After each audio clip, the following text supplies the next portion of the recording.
So, Gray, looking through our projected notes here, I think potentially we have a classic Hello Internet episode. All the major food groups are represented here. Oh boy. Oh boy.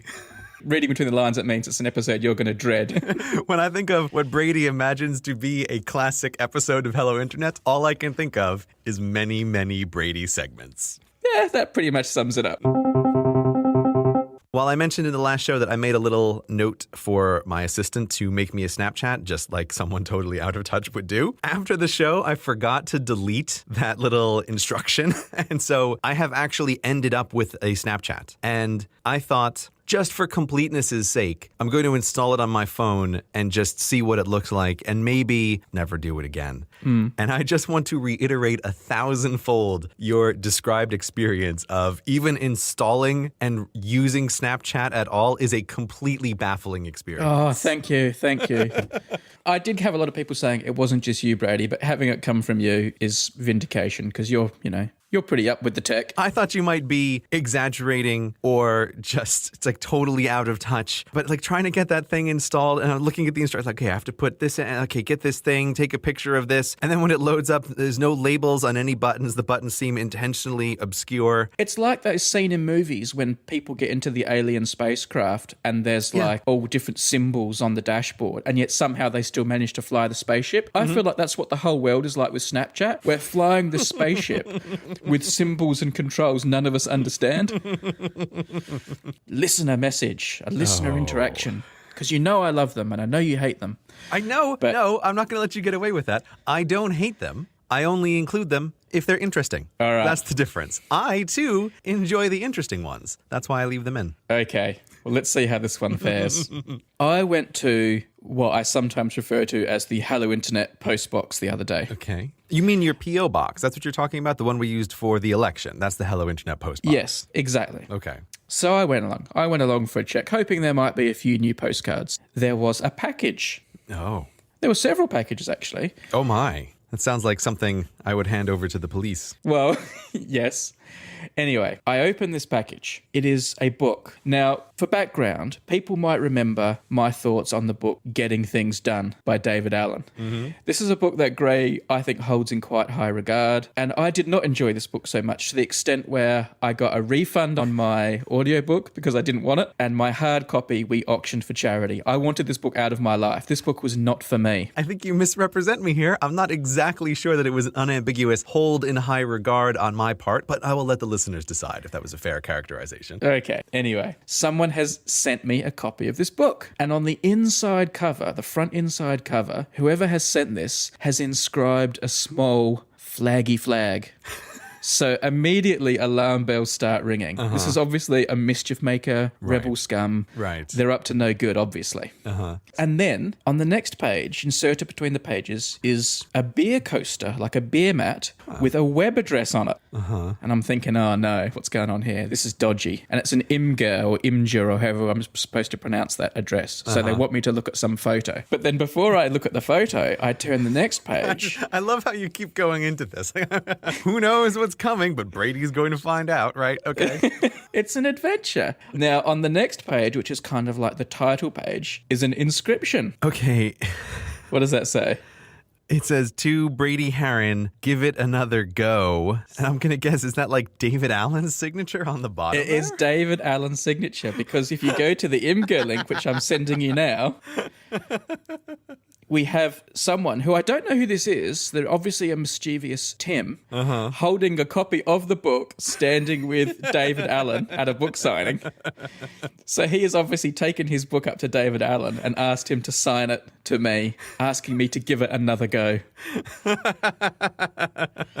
That is fantastic. A few things come into my mind when I see this. The first is, how did that interaction work? What did he say to Dave Allen when he was asking him to sign the book? He must have had to explain, there's this podcast and there's this guy and he really slagged off your book and he said it was really boring and he got rid of his copies. And so you should listen to the episode. It's really entertaining. How do you think that unfolded, that interaction? I mean, again, here is the thing. The way you imagine stuff, Brady, is that someone goes into all of the details. But I would suspect that this magnificent Tim who has pulled this off would simply just say, oh, I have a friend who tried the book and didn't like it. Could you give them a suggestion to give it another try? I don't know, Gray. Maybe I'm reading too much into the picture, but if you zoom in on David Allen's face in that picture I sent you, he doesn't look happy. He does look a little bit like he's been cornered into doing something he didn't want to do. Or am I just reading too much into that? Because on the cover, he looks all smarmy and tanned and happy and Californian. And in this picture, he looks a bit like, just get me out of here, man. Get me out of this photo. Looking at that picture, I can see why you think that. His expression is hard to read, but you're right. Maybe he just got cornered and he wants to get out of there. And someone has just told him an overly long, overly detailed story in order to get them to sign this book. It must be a weird experience to do a book signing of a book where your own face is on the cover. If I was an author, I wouldn't want my face on the cover of the book. I would find that a weird situation, signing books with my own face on it. I think if you've signed off on having your face on the cover, you're the sort of person who would probably quite enjoy signing a book with your face on the cover. You might have a point there. I might not be thinking this through all the way.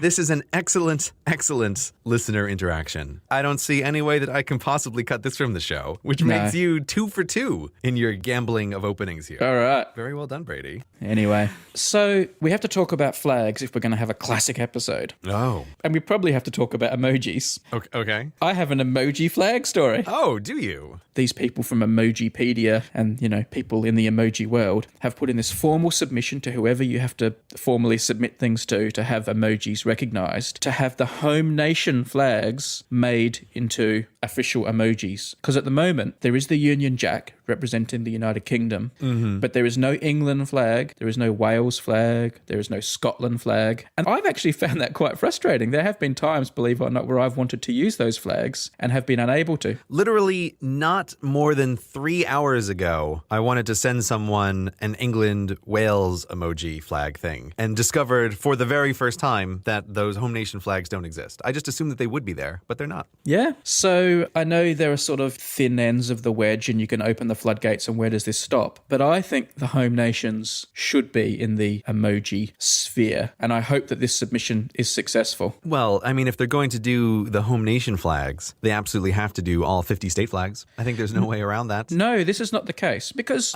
I beg to disagree. And obviously they have to do the Liberian county flags. But yes, of course, right? Just for funsies, those need to be in there. Yes, I agree. But this home nation thing has been causing significant problems. For example, the European Football Championships. There's no United Kingdom team in that. There's all these international teams, and we have Wales competing, and we have England. The same is true of the World Cup of football. Now, Texas and California and Nevada and whatever don't have teams competing at the World Cup. But Scotland and Wales and England, like these are countries. These aren't states. I find you're solely because there are sports competing things not super convincing. So I'm definitely going to say this, that if the home nations get accepted, I think the Emoji Committee or whoever is in charge of this, I think they have to do the individual state flags. I think there's no argument around this. I don't find your sports thing convincing. Just seriously for a moment, do you seriously believe that? Yeah, I think they should do the state flags. What about the state flags of Australia? I mean, let's be honest. Who cares? Oh, so America can have its state flags. That's exactly right. Exactly right. Listen, who cares, right? Nobody. How often have you ever wanted to use a state flag for one of the states in Australia? Never, right? How often does someone from Texas want to use a Texas flag emoji? I bet every day of their life, Texans are sad that they don't have an official Texas emoji to use. I bet they're sad every day. Sad Texans in their hats. Yeah, well, is there not an emoji of like a cowboy hat or something? It's not the same as Texas. And, and think of all of those states. They could have such a beautiful field of barely distinguishable blue icons with some kind of muddy yellow logo in the center, each of them to pick from. It could be amazing. I can already foresee the day where on the 4-inch screen of my iPhone SE, I am trying to distinguish the New York State flag by looking for a tiny Excelsior written at the bottom of a banner, trying to distinguish that from all of the various other blue flags with a seal in the center. I look forward to that day. Could an emoji possibly contain the spectacular horror that is the Maryland state flag? In all seriousness, I do realise there would be a greater demand for American state flags than any other state flags. Of course. But you cannot put the American state flags in at the expense of other countries, states and counties, whereas I think the home nations of the UK, while not being quite as fully fledged, don't get angry Scottish people, as other countries, I think has a higher ranking and should be brought into the fold before we even have the conversation about state flags. Yeah, but like, how many people even live in Wales? Like 100,000 people? Hey, they just made the semi-finals of the Euros. More people live in Wales than Iceland. Maybe. I haven't checked that fact. Oh, yeah, I know. Like, what is it? What have we got here, Wales? How many people do live in Wales? Okay, there are 3 million people in Wales. Oh, well, that's way bigger than Iceland. And Iceland get an emoji. That's true. Iceland do get an emoji, but at least they are a fully sovereign nation. You know, like they're on the world stage there. I agree, and that's why they're in, and Wales is not yet. But I think Wales needs to come in before something even less sovereign, like Maryland. But does sovereignty matter, or does the number of people Hey, you matter? brought it up. I'm just saying, like, we have to start somewhere, right? It's like, okay, we're starting with all the sovereign nations. Okay, obviously done. Although, actually, do they have all of the flags for the nations? I don't even know. I'm sure there's some nation out there that's really angry. Is there a Vatican City flag? I don't actually know. I wonder. But after that, I think you have to start looking at populations. And that's why I think you have to go with those state flags. You figure, you know, California, Texas, New York, there's hundreds of millions of people that live in those states. Well, hang on then. Are we going to start having like provinces of China before we have Texas then because they've got more people? Yeah, I could get behind that. Ah, go away. We've made it clear that the decision is based on sovereignty. That decision has been made. Okay, so we did the sovereignty level. And then I think after sovereignty, then you start looking at, like, what's the market demand for a California emoji versus a Northern Ireland emoji? Okay, great. I'm with you then. So are you now saying if all the Texans want a Texas emoji, but some little tiny state, I don't know, what's the smallest state in America? I don't even know. Like, Wyoming, of course. Wyoming's going to be the Okay, smallest. Wyoming. And say there's not much demand from them. Does that mean they don't get into the emoji, but Texas do? Or because we have one state flag of America, we get all the state flags at once? You have to do them as a collection, right? We do them as a collection. That's my argument. Okay. You can start with the Chinese provinces, do them all as a collection, and then move on to the American states. Can you hear that, Gray? Can you hear that sound? What? What sound is that? The sound of your argument crashing down around you? I think it's perfectly solid. We have all the nations, and then let's start going through everything else in the world by population divisions. As sets, though. But I did want to quickly ask you, because, you know, we just love talking about flags, and this is a classic episode. Right, of course. I know how you feel about the Union Jack. You think it's awesome. Mm-hmm. How do you feel about the flags of England, Scotland, and in particular, Wales? Oh, I love that sigh. It says to me, Gray's taking this really seriously. And you so rarely take me seriously that it makes me feel good. It's like you're settling in. Whoa, I'm not just going to shoot from the hip on that one. This is going to require consideration. Do I shoot from the hip? I don't think I shoot from the hip. I don't think you put a lot of thought into your answers when I ask you questions about, say, the black stump. I think you'll just say anything to shut me up. But when you go, oh, I can feel your brain warming up as you start thinking about it. How do I feel about those various flags? I mean, the England one makes me kind of sleepy. I think the England one is a little boring. All right. But do you know what? Those really, really boring flags like England, those flags say to me, this country's old, man. This country's seen some stuff. Because the more boring your flag, usually the older you are, because you didn't have to do anything complicated because there weren't that many other flags to compete with. So when someone's got a really, really boring flag, it says to me, you got to take them seriously, man. Mm-hmm. They've seen stuff you can't even imagine. Like if you're a new country like America, it's like, oh, let's just chuck some stars on there and some stripes. No, more stars. We got to bling this baby up, man. We got to get noticed. Whereas England's like, we don't need to be noticed, man. Like, we're England. Mm-hmm. Just a cross on a white background. Yeah, it's like, yeah, that's all we had when we were making flags. Stars hadn't even been invented yet. Yeah, and also we couldn't dye cloth, so that's why it's white. I mean, yeah, I guess I can try to incorporate that into my thoughts on it, but it still just kind of makes me sleepy. Okay. Scotland, which is what's it called? The Saltire, isn't it? St. Andrew's Cross, isn't that it? Even though in theory the Scottish flag is essentially kind of like the same as the English flag because it's just now a white cross on a blue background, I feel like the Scottish flag is so much more exciting. It doesn't make me sleepy at all looking at it. I definitely give a thumbs up to the Scottish flag, without a doubt. Yep, I have to agree with you. I have to agree. Then what do we have here? I mean, The Wales flag, I'm very curious to hear what you think of it. you have to talk about the Ulster banner for Northern Ireland. Well, I think in keeping with this submission, maybe we should just pretend it doesn't exist. Okay, sorry, Northern Ireland. We're going to skip you for today. So, Wales. I don't know. I'm never quite sure what to think about it. Because on one hand, they have a dragon, which takes up most of the flag. And dragons are awesome. It's hard to argue against dragons. But at the same time, I'm not really sure that I like that dragon. This is probably the best way to summarize my thoughts on the Wales flag. The further away from it I am, the more I like it. But the closer I get to the Wales flag, probably the less I like it. I think the Wales flag is awesome. Mm-hmm.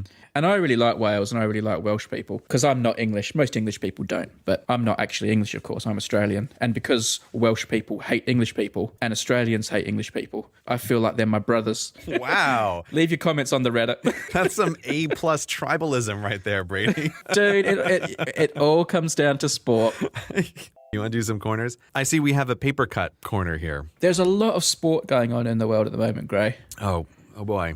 There always seems to be, I know, to you. Isn't there always sport? There should always be sport because people love sporting events, so there should always be sporting events going on, right? Yeah, but there's been a rich vein just lately. Oh. So everyone's saying to me, oh, tell Gray about Iceland at the Euros or Wales at the Euros or tell him about this or tell him about that. Uh-huh. And there's no point doing that. Oh, thank God. I'm not going to do that. I'm not going to do God. that. Yeah. Gray will probably stop being my friend. Yeah, very likely. Imagine I have just as much patience for this stuff as your wife would.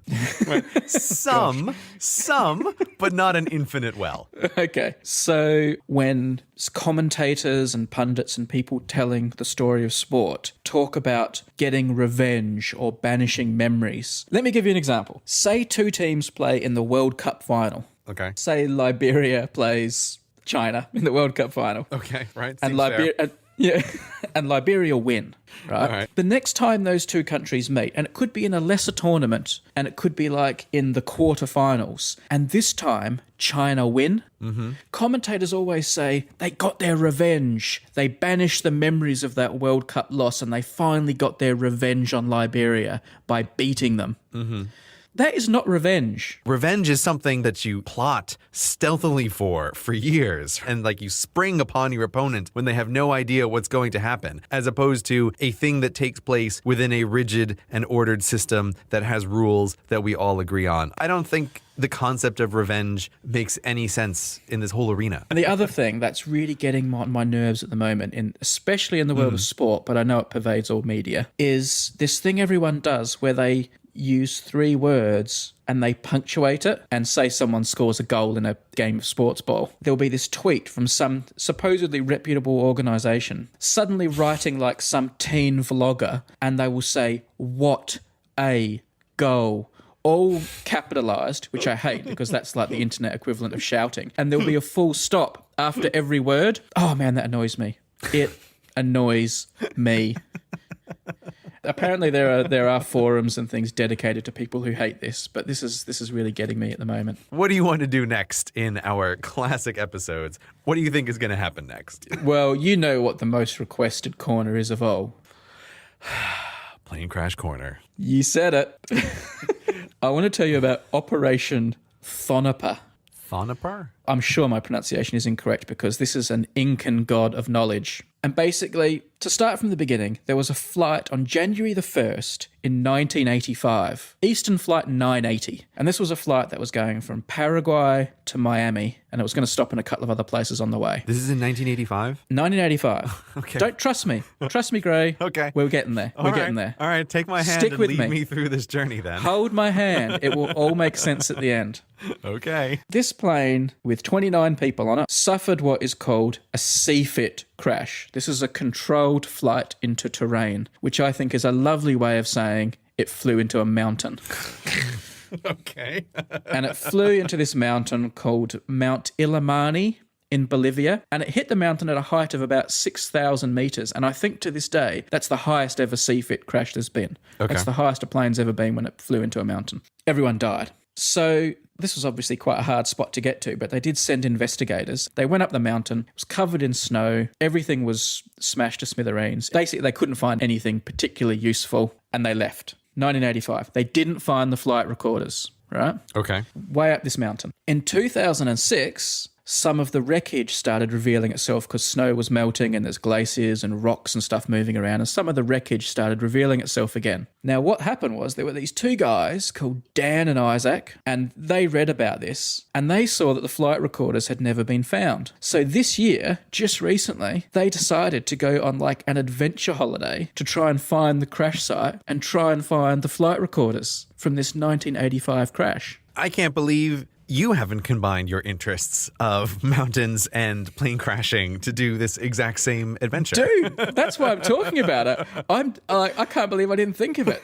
So these dudes are legends. So they've gone to this mountain in Bolivia, in a place that sounds like it's not without challenges of various sorts. And they've got a few people to help them. They've gone up this mountain. They found this crash site in all the rock and the crevasses and everything, and they've started finding bits of metal. And I think they've spent 3 or 4 days there. And on the final day, they've turned over a piece of metal, which turns out to be orange on the other side, which is the colour of black boxes, funnily enough, as everyone knows. Black boxes are orange, of course. And it's got this cable off it saying CVR, cockpit voice recorder. And they find part of the flight recorder, and they find some magnetic tape as well. And I doubt they're going to get much from it because it happened in 1985. But they've brought this stuff back in the hope of maybe finding out more about what happened to this crash. But I just think it's amazing that these two dudes have said, man, let's go to where that crash happened up that mountain in Bolivia and see if we can find the flight recorder that all the investigators didn't find. And they go there and they find it. That is great. I love it when people just do a thing.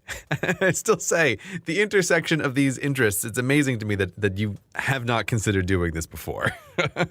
So what's going to happen here, Brady? I mean, are you trying to tell me slowly and gently that you're going to incorporate a mountaineering stroke plane crash cornering tourist business? Like, is that what your next venture is going to be? Because that's what it sounds like. That's what you're working toward. Right? Like, I'm not working towards it. The thing I wanted to bring up, the reason I found this interesting was when I first heard about this, I had a bit of a reluctance to read about it. I sometimes don't enjoy reading or watching about other people's cool adventures because I think, well, that's their cool adventure and I'm not having that. So why do I want to watch them doing something awesome? I want to do something awesome. Is that weird? I'm not going to say it's weird because I'm talking to you. Like, I think I can understand why you wouldn't want to do that. But I can say that it's abnormal. There's no way that that's not abnormal. Unless it's something I can't do, like go to the moon. Right. That is not my attitude. But it's just like watching it just like frustrates me. I'm like, oh, that's something I should be doing. That looks awesome. But I guess it only applies to things I could conceivably do. Like, for example, I don't mind watching Andy Murray win Wimbledon and lift the trophy. I'm not thinking, damn it, why aren't I winning Wimbledon? like, because I get that I can't win Wimbledon, so I'll watch that. Right. This is why I was trying to close in on, like, what are the edges of this thing? And it's like, fiction doesn't seem to be like, you're fine with watching fiction because it's not real and you don't feel like, I should be saving Middle Earth, right? That's not how you feel about it. No. I mean, I love a good documentary about someone like climbing a mountain, like proper mountaineering, like, you know, something happening on K2 and stuff like that. Wait, how is that different than watching a documentary about people Because I can't do that. Okay. Because I can't do that. You can't climb K2. Definitely not. Okay.